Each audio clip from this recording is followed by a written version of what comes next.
Hi, this is Jim from VFX, and today we're going to demonstrate how to apply some decals. So this application will be the same in most products, whether that's a window, you're putting your store hours in your window, 4x4 on your truck, whatever the case may be.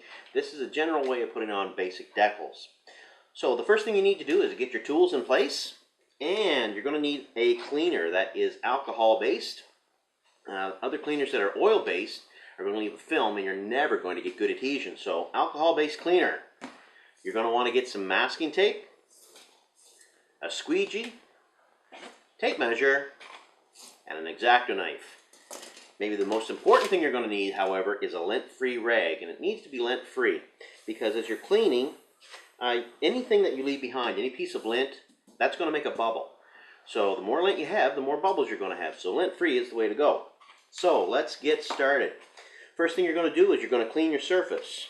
And make sure, as you clean it, that you make it perfectly dry.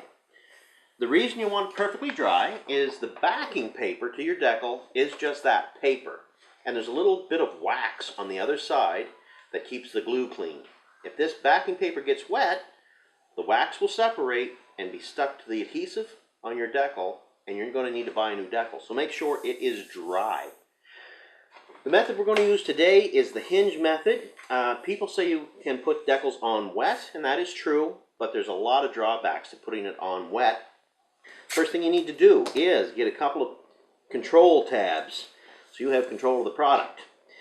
Now, if you buy your decal from a reputable sign shop, it will come with what we call a weed border, and that will be square to your decal, and you can measure to that. If you buy your decal at a fly-by-night 5 and dime place, you're going to see that it's cut crooked. And although that saves the guy who made it some time, it's going to make your job a lot harder. If you bought one of those decals, you're going to need to find a straight edge to measure to. You can't use like a letter O or a 0 or anything like that because it's rounded and they're taller than a flat decal. So you'd need to find like an N or the number 1, something that has a flat bottom, and that's what you're going to measure to. The guy that made this decal knew what he was doing, so they're square. All right, so let's measure that right away. What we have right now is 2 1/4 inches, 2 1/4 inches. That's a pretty good guess. Pretty good guess. So I don't need to move anything. If I did have to move it, your little control tabs let you do that, okay? So this is not for resale, so I'm just going to eyeball that there. The next thing you do is you make your hinge. Now typically you're going to put a hinge through the shortest axis. Alright, so I cut that one a little short, but in this case we're going to go horizontal to the decal. Alright, there's your hinge. Okay, so you start by folding your decal over in half, okay? Don't fold it flat, just enough to get control of it. And here's where a lot of people wreck the decal right off the back, is they whip this backing paper off, but if you don't get good adhesion with your pre-mask, you can tear the decal because it'll be left behind on that wax paper, and once you tear the decal, you know, go to your sign shop, buy your new decal. Take your X-Acto knife and cut your backing paper away.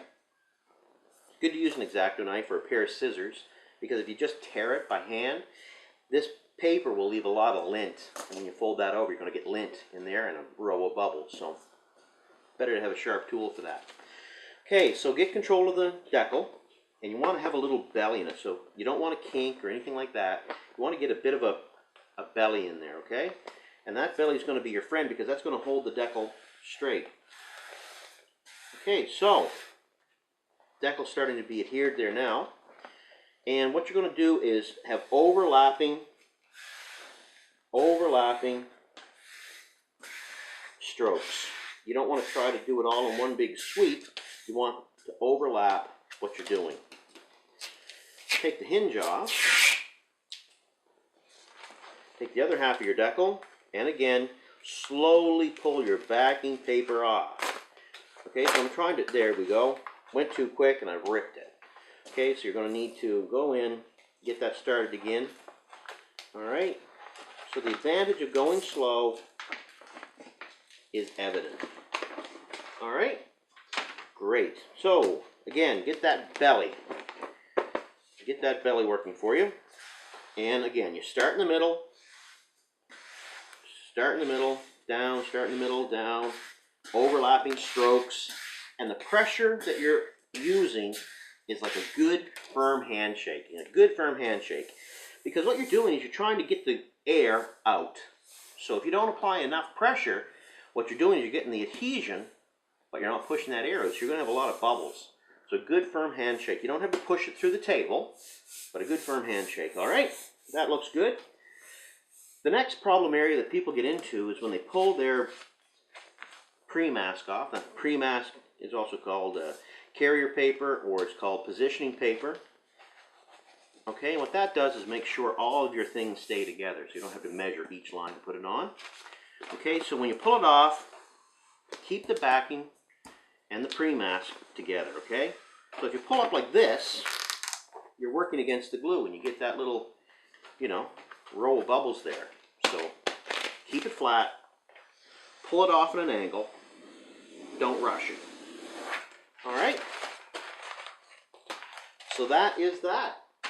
Take your time, do it right the first time, and you should get a nice decal each time. So again, measure from something straight to something straight.